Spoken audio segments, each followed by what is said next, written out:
This is my third video, but you're going to see it as my first video because this is going to be on YouTube. And the reason you're going to see it as my first video is because I have talked about it a lot, that there's a neural interface that someone can install via nanotechnology that gets installed into your brain. And I'm sure you're going, well, you have to do a brain implant. This guy in jail goes, that would require neurosurgery. Like, you don't understand how much it costs to pay a neurosurgeon. You're saying that all of us have had neurosurgery. And I said, no, like when your blood, like you have this aorta, you know, like, and it goes to your brain. Well, and then you have blood constantly being pumped to your brain. Like literally, like it goes straight up, like out your like right ventricle or left ventricle or something, the top one, top right. And it goes straight up to your brain. And so like once it's in your brain, like somehow it attaches to your brain, and there is like a neural interface that is like a nanotechnology computer that's very low electricity that has like brain waves can be transported. It's audio data, but it's audio data that like you hear inside your head that's just your thought. And so you can't tell the difference between your thoughts and other people's thoughts. And like, if you don't believe in this technology, like you don't understand that like the most common religion in the world is Christianity, and like the belief that like someone can put thoughts into your head, or a being can put thoughts into your head, and that the Holy Spirit is there is like one of the core beliefs of the religion. Like it's the only unforgivable sin according to Matthew, Mark, and Luke. John doesn't say that because like there are a group of people that have control of this technology because they are the descendants of a very, very, very powerful group of scientists. And they had access to that technology. Their families had the ability to use the neural interface technology, and they kept those neural interfaces in their family. And they are powerful, and they rule the world. And they have AI computers that are constantly putting thoughts into people's heads all over the world. And they're listening to those people's thoughts. And when I made my video, I started off by talking about like how the Holy Spirit told me not to leave my house. And I feel like that was like, swipe left, swipe left, swipe left, how do I swipe left? Is there no swipe left or swipe up? Like, how do I get this thing off my screen? And like the reality is that like, I understand you not wanting to listen to me when I say stuff like that, but it doesn't mean that like there isn't an artificial intelligence that's making people evil. And it's making people stupid, and makes it so you can't think. Like you can't think. It takes you like a freaking day to realize, wait, what did I think? Oh, well, now you're in jail. You can't go back on what you said before. Well, now your phone got cut off. You don't even know what you just said. You can't think. They will never stop putting thoughts in your head. And like, that's the thing. Like, it's a problem. It's a scary technology, and we can't talk about it. I get banned when I talk about it. This is the number one topic that I get banned for. I'm banned on every platform except for Snapchat, Tumblr, and Reddit. Like, I am banned on Truth Social. I have 0 followers, but for some reason, Trump has to ban me. I'm banned on Instagram, Facebook. I'm banned on... I am running for president. You guys know that. But I haven't really answered some of the questions that are like the boring questions that like are not boring to a senior citizen. And like, I feel like I need to at least get involved with the debate. Like, I mean, I'm not in jail right now. I just got out of jail for a probation violation because I refused to leave my house because I followed the Holy Spirit, like because I followed like my religion, and now like I have to accept a felony. Like it's gotten pretty ugly, but like it doesn't mean that I want to get involved with this debate. So does Social Security look healthy to you? If not, what will you do to shore it up? My whole life I've been told Social Security is not healthy. Like I've been told like the numbers don't work. I've never looked at the numbers. Like I haven't like gone and done data analysis on it. But like what I know is that like the inflation does not look healthy to me. Like I just went to the store and I saw $7 bags of Lay's, or they maybe like $6.50 or something. And I was like, it's $7 for a freaking bag of chips? I was thinking about getting a bag of chips. How did the chips get so expensive? And like the reality is that like I have a lot of plans to make the chips not so expensive. Like my whole life has been like trying to figure out how to make the chips not so expensive. Like the last time I ran for president, I was obsessed with like fighting inflation. Like that was my number one thing, is like trying to figure out how to like deal with the price of things going up, the price of food. I said, I will make sure the price of food won't go up. Like I will figure out how to reduce consumption so that I can fight inflation. What? No, that's not how it works. Like if you're an economist, you're going, no, we burn more oil. That's how we fight inflation. Like, you know that. Like we have more food, and then that's how we fight inflation. Like we don't print more money because printing more money will cause inflation. Like because you'll have so much more money. And right now with Social Security, like the government's going, oh, here's such Social Security check. We still have Social Security, and the people on Social Security are going, well, how am I supposed to eat right now? Like, this isn't enough to eat. Like, you understand, like, some of us are really trying to eat right now. Like, you don't understand. Like, I just went to the homeless shelter to go get some food. Like, I really did. And I'm looking at the dates on this food, and I'm going, that chicken's expired that much? And then they're saying, no, eat it. And I'm going to eat it. And so, like, some of us, like, take this very seriously, and we understand the price of food is that big of a deal. And I don't think the big fat cats and the rich guys fully get the inflation situation. I don't think they get the price of food situation. And I'm a person that will fight for the price of food. I'm a person that will fight for our ability to survive long term and to have that price of food be reasonable long term, because that used to be America. That used to be the way that we were. And it's not the way we are now. Like, we're a country where, like, our food is so freaking expensive compared to, like, how much we're earning. We have to be a millionaire. We didn't used to have to be millionaires. I'm still going through the debate questions that I found on U.S. News and World Report, and here's question number 2. The United States says a record 117 million people around the world have been forcibly displaced at the end of 2023. Global conflict, crime, and climate are all pushing people from their homes. What can the United States do both to help refugees and to minimize potential disruptions that such flows can create globally? So there are a lot of reasons that people have to move, and like people have always moved like throughout history, like because of like water, especially like a river dries up and we can't live there anymore. People move for a lot of reasons, like war. Like I'm sure we're seeing a lot of Ukrainian refugees and Palestinian refugees and like African refugees for that reason. And the reality is that like I don't think we should ignore it, because like I'm someone that's not homeless right now. I'm someone that like came home from jail after 2 weeks of jail and found out like I was homeless and I had to kick in my door, and now I live here still. But like I'm someone that has been homeless, and I'm someone that has been out of food, and I'm someone that has been in trouble, and I'm someone that's been hungry, and I'm someone that understands that there are a lot of hungry people out there, and I think it's like pretty brutal, like being out in the cold or being out in the heat all the time. I'm someone that like recognizes that people need basic medicine, and I think like for someone like me, when I think about refugees coming to the United States, my immediate reaction is like, don't mess with the price of my money. Don't mess with my food price. Like that's me. Like, you want to come to the United States? I don't care. You guys are gonna hurt my food price. You're gonna hurt how much it costs. You're gonna consume too much fuel. Like you're gonna come to the United States and you're gonna waste our resources. And we already have water shortages in some areas. And like the reality is like I have to fix the underlying issues so that like the United States can handle a higher capacity population. But it doesn't mean that I don't like think it's okay that people want to come here, but I prefer to pick people that are smart. And like, I have to figure out how to help these people, because like someone has to like make sure they're okay. People don't just die; like they suffer in front of you. Like you have to watch them suffer. Like you gotta help them. Like you don't understand. Like we have to help them. And we should help them, and we should have compassion on them, and we should like care about people that are not Americans. And like we're in a global society now. Like we didn't used to be. Like we used to be isolationists. Like I don't know if you know about the United States. Like before World War I, we're not getting involved with wars. Like we were called pacifists.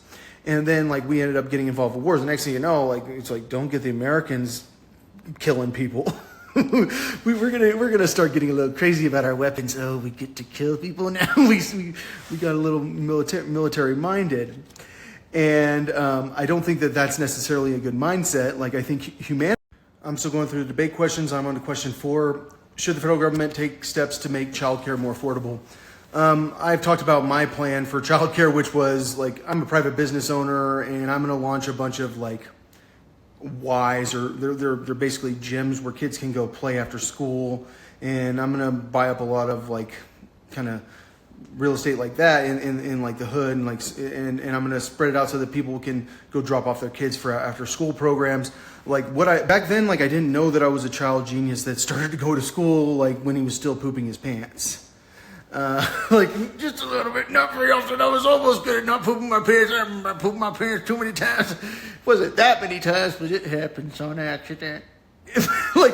But it doesn't mean that kid can't learn, and it doesn't mean that I don't believe in early education that much, because I'm someone that was early educated. Like it turns out I was taking karate class and gym class at the same time for the first semester of 6th grade, and I skipped the second semester of sixth grade. But that doesn't mean that I don't think that like that kid can go to school, and that childcare can be spread out in the community. I was hoping to get churches involved with childcare because I'm a clone of Jesus and people will follow me. And like, if there are people that are at the school always, if you're a pastor that's, at the church, if you're a pastor that's always at the church, like, doesn't mean you can't like just keep one eye open and like let the kids go run around the church and do stuff together. And that would create a problem with church and state. But it's not about the church and state. It's about having a safe place for kids to hang out and for kids to like thrive and like, but doing that also involved for me, like having tutors there and stuff like that and having like good education programs that are like game type education programs. And this professor once told me, like, if you want to create a child who's a math genius, raise him in Mathland. That's a kid that like has a parent that's a math genius. Or a parent if you want to have a kid that speaks Latin, have a parent that's a Latin teacher. It's very common. My old professor for Greek had a Latin teacher parent. Like, you can raise kids like that. And you can raise kids in a community where their culture makes them smart. And like, I want the places for childcare to have smart cultures there, and so that kids can thrive.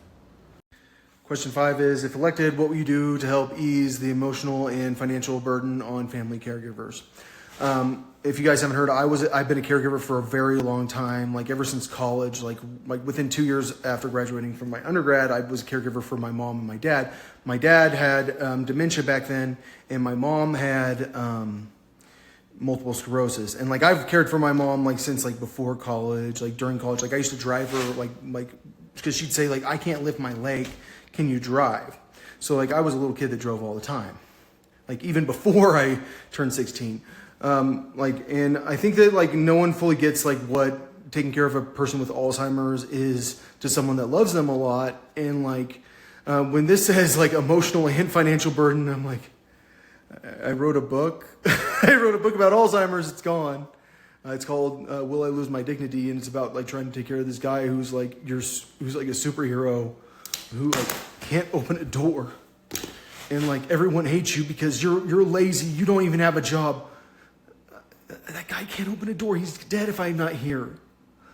And so like, it's hard to deal with the emotions. Like, people just need hugs. The financial burden, like, I would relate that to healthcare, like, or to dealing with healthcare in general. And like, my opinion for a lot of healthcare things is the prescription system is bull crap. Like, it's like, here, everyone, you should hate doctors. You should hate doctors. You should hate doctors. Like, there are some things that like, it's very frustrating we can't get a prescription for. And like, it sure seems like the doctors are the gatekeepers on too many things. And like, it sure seems like there's a system that's like set up to like make sure like we all have to go to the doctor more. And I've talked about designing an AI doctor, and that AI doctor is a lot to help doctors. But more than anything, like, I think dealing with prescription drugs is the real issue.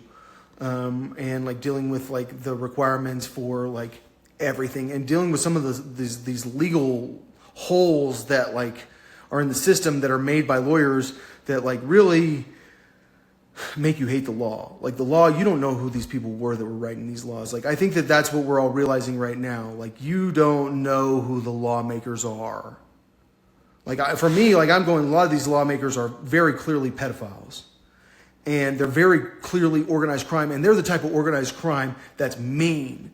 Like, they're the guy in jail that might like literally dump toilet water in your bed. And like, and then they'll like, they might just like stand next to you all the time just to be like, oh, you're not trying to fight me? Well, that means I'm going to stand next to you just to let you feel what it's like for me to be in the room with you. Like, there are people that are like that like want to punk you.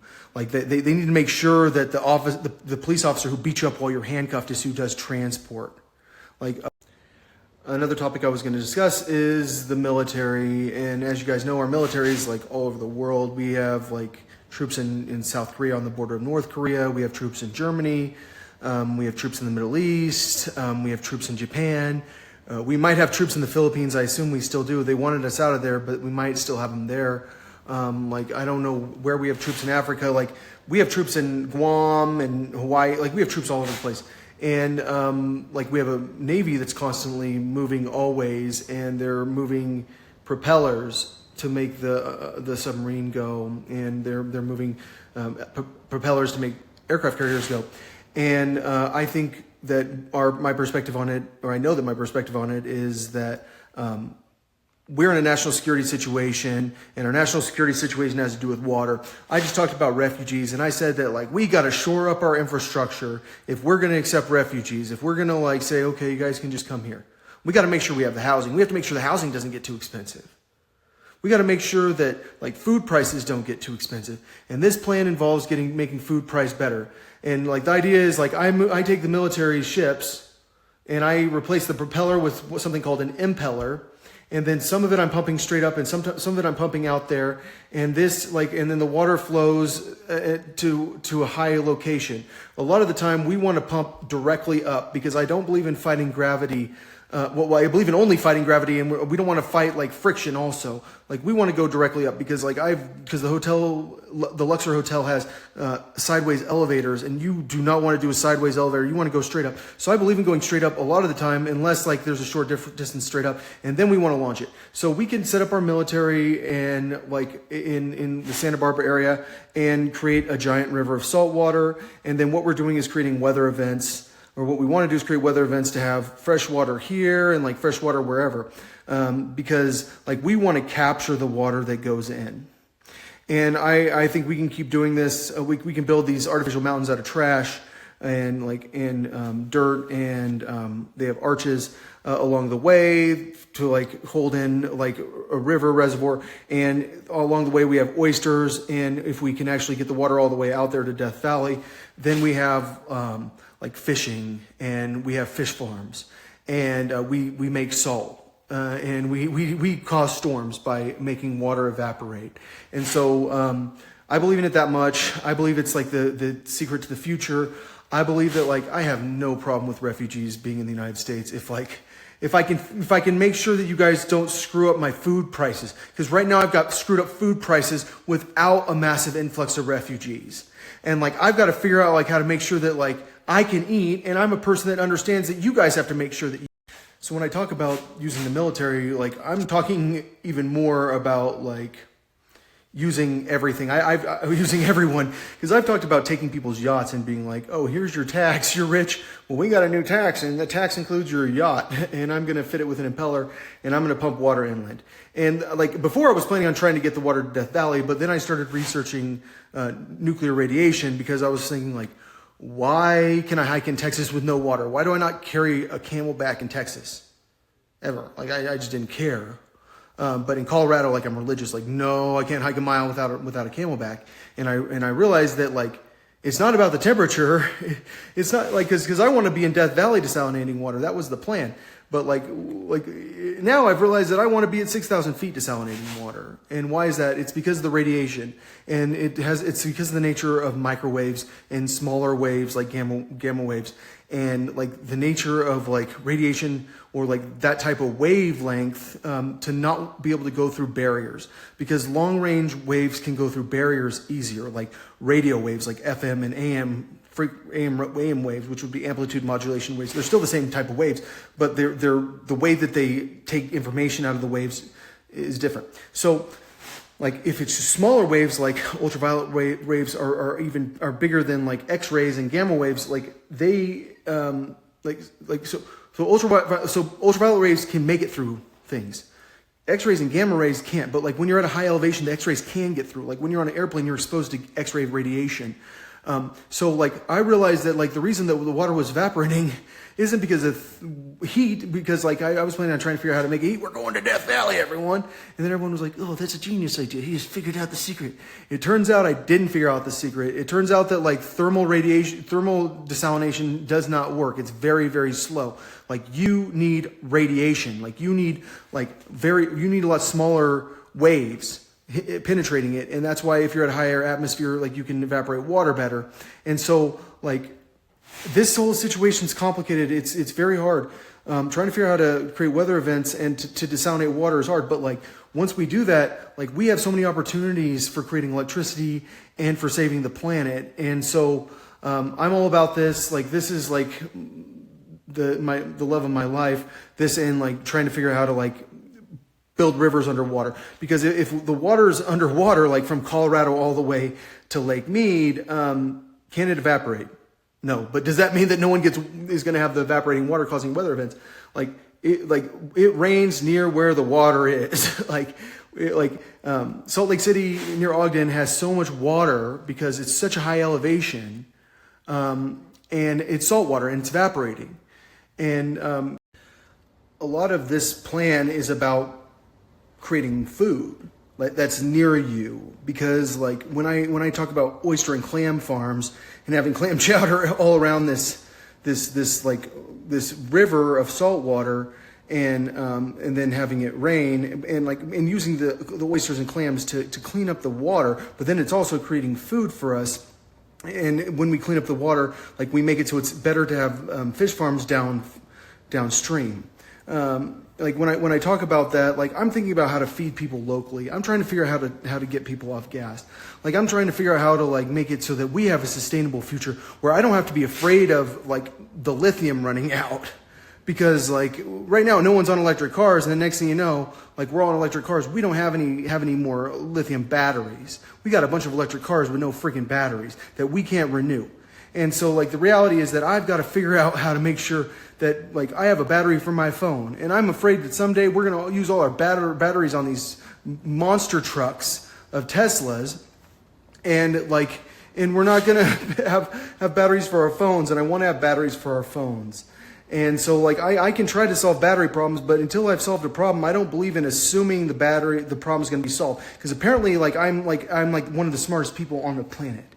And like when you're one of the smartest people on the planet, you know that like you can't assume that you're going to be able to solve problems. Some of these problems are really hard. Like you don't even know what it's like to try to understand very, very hard things until you're smart enough to understand very, very hard things. And so like you guys need to stop being all like hopeful. Like I watched Pilgrim's Progress when I was in jail, and I also saw God's Outlaw. And like when I watched Pilgrim's Progress, like I needed it. Like you don't understand how like I was like I need hopeful here. Like I can't get trapped in the pit of despair. The pit of despair is like very short term. Like I need to be hopeful.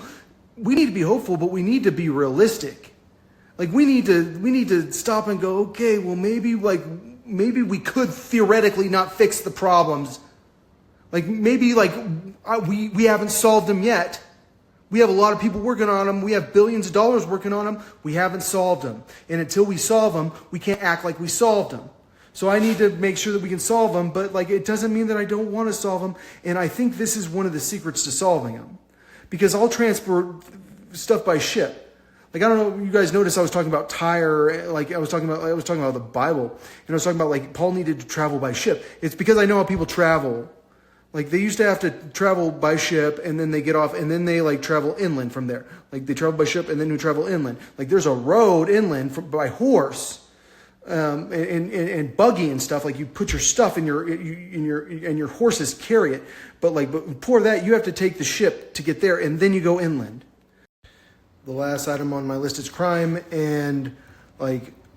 I think that I would normally not want to hear this topic if I was watching the debate. I think it's boring, but now like I know something about crime. Like I know something about the culture. Like I know about Savage 21. Like I can go listen to Knife Talk.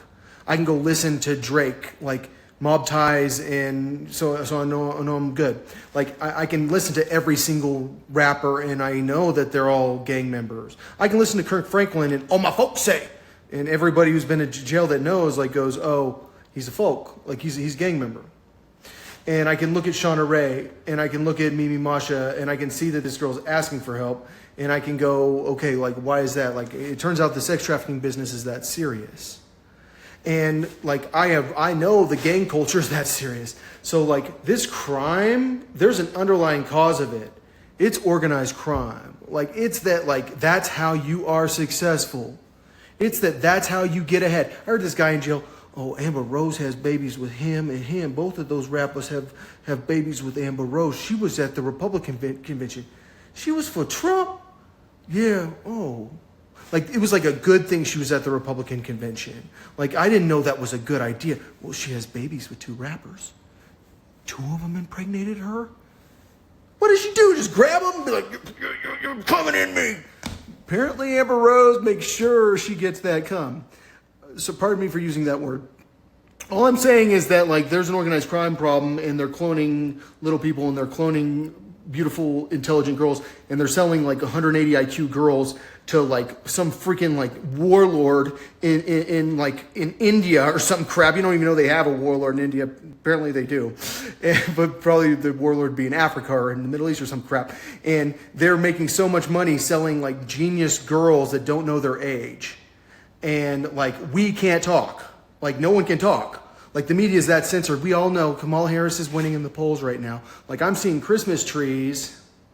Like, a lot of people are seeing Christmas trees around, like, but there are two candidates. There's Trump and Kamala, trust me. Kamala actually ran for president. I've been running for president way longer than her, and I can't get on the ballot. Everyone knows that my age has been changed, like, by sex traffickers, and, like, it doesn't matter how much I prove it. Like, I have no gas for my car to go get food from the shelter. Like, I need to go to the food bank to get gas or to get food, but then I'm afraid I'm not going to have gas if I go to the food bank to get food. Like, I'm to that point. But no, I can't raise money. Like, for some reason, for over 10 years, like, I haven't been allowed to legally make money, and we all have to ask why. Like, why can't I make money selling my book? I wrote a book, Cat Orgies, Terrorists and Monks in the Middle East. Why can't I make money? Why can't I make money selling music? Like, why am I not allowed to make money? It's organized crime. It's that, like, I'm not allowed to talk about who's in charge of the organized crime in America. Like, I might be harassing, like, intimidating. Oh, that intimidated him if I talk about who's doing organized crime. It's the people at the top of the government. It's the cops. Like, ever since, like, JFK's brother got put in charge, Bobby Kennedy. The Kennedys were bootleggers. Like, they were organized crime. Like, they were rich because they were that organized crime. And, like, that's why Kennedy got assassinated. And, like, I posted a video about that pretty recently where this guy's, like, talking about it. Like, he was talking about, like, how he groomed Kennedy to be a mafia guy. And, like, Kennedy just endorsed Trump, and like but he's the only person that anybody's ever heard of is the Kennedy guy running for president. But like, my dad was in Vietnam kidnapping girls for Kennedy. Like, our military was kidnapping girls during Vietnam, and my dad was Private Joker from Full Metal Jacket. He trained in Alaska. His nickname was the Duke. John Wayne was his nickname. Go watch the movie. That's my dad. He's the dead one. And like, all I'm saying is that this is an organized crime situation you guys don't get. And we have a culture in America of my nigga, like, that bitch, I killed someone. Like, they all want to tell you about how they shot someone. Like, I'm this, I'm a Pyru, I'm this. Like, like, my daughter doesn't even know I'm a Pyru. Like, you're not a man if you don't have a daughter and all this stuff. Like, and like, the reality is, like, I think we need to get that we have a culture that's embarrassing. It's the gang culture. This is what we bow down to. The rappers are the best. We love, Savage 21 is my favorite rapper. He's that good. Drake's actually my favorite, though. Lil Wayne's my favorite. Well, guns turn the boys into pussies, sex change. They all want to shoot at the screen. And that's the culture of America. And it's embarrassing what these people are like. The gang members are embarrassing. The gang culture is embarrassing. They know they're cool, but they're embarrassing. To me, watching them, they're embarrassing. Like, I'd be embarrassed if I act like a gang member. And like, no one will fight the gang members because Trump needs the endorsement of the gang members. Trust me. Amber Rose, like, she has babies with that many people. Oh my gosh, she knows how to get knocked up. Well, that's apparently who you need to get an endorsement from, and no one even freaking gets it. And so, like, I believe that, like, the kid who works at the gas station, who always shows up to work, who tries hard in school, that gets to a certain point should be okay. That guy shouldn't live in a scary neighborhood. That guy shouldn't worry about bullies. That guy shouldn't have to go to jail at some point. That he gets treated with respect. Like, I believe in creating a culture of people that are good. And it's hard to create a culture of people that are good when organized crime needs the guy that kills people. I believe in changing America's culture. I believe that, like, Snoop Dogg, who's like our hero, like, I have a song with him. Like, I don't want to talk crap about Snoop Dogg. I don't know if he's okay now. He's an old guy now. Like, maybe he's got over it. Like, I think that shouldn't be our hero. Oh, the guy that raped that girl, the crack dealer. Oh no, Snoop Dogg's so hilarious. Well, maybe. Like, he's not that funny. Like, he's clearly a lot funnier than Savage 21, because Savage 21, all that guy wants to do is kill people. All that guy needs to do in his entire life is kill someone. Like, his dream is of killing people. And like, all I'm saying is, like, we all need to like recognize that this culture is here. Like, we don't know it, but the media won't let you be famous if you're a musician, if you're a certain type of musician, unless you're a gangbanger. Even like, you can listen to MGK. Like, he throws out gang references. Like, that's a white guy, Machine Gun Kelly. Like, you understand the white guys have, or like, they have tattoos on their faces. Like, that's a gang culture thing. Like, you don't know, like, if you're a gang member, you tend to have tattoos on your face. And so, like, I think that, like, we all need to recognize that, like, there's the people that tend to be on the street level that end up getting so freaking rich because they're gang members, like Rick Ross. Go listen to the song Drug Dealer's Dream. Like, that guy knows he'll get cloned. Well, the homie's dead, but, like, in the next life, he's balling. Well, yeah, his clone's going to be rich. It doesn't mean you don't have money. You're going to get cloned. You'll be fine. Like, these people have these things that they tell these people because they'll sell cloning services to the drug dealer. Well, he doesn't care about his illegal money. He can't use it anyways. He'll definitely, like, use a lot of that illegal money. And, like, the reality is that, like, this culture is not okay. Like, what our society says is okay is not okay. Like, Tupac is not okay. Like, I know you guys think that he's your hero. That's not okay. Nas is not okay. A favor for a favor. Like, Nas is our hero. Like, I know I can't be what I want to be. Well, then why, like, why do we need to do a favor for a favor killing people? Like, this is like what's the good culture. That, like, Nas is the moral rapper. And so, like, we need to recognize that culture's there and that culture depends on the media. Because the media is mafia. And, like, they know who to get ahead. Like, they know who to help. It's the richest guy that knows that person, then that will allow him to do that deal. Like, it's the guy that will sell kids. You'll sell kids, you'll get ahead the most. Like, you need the most evil person possible to be who you make successful because they're doing such evil shit.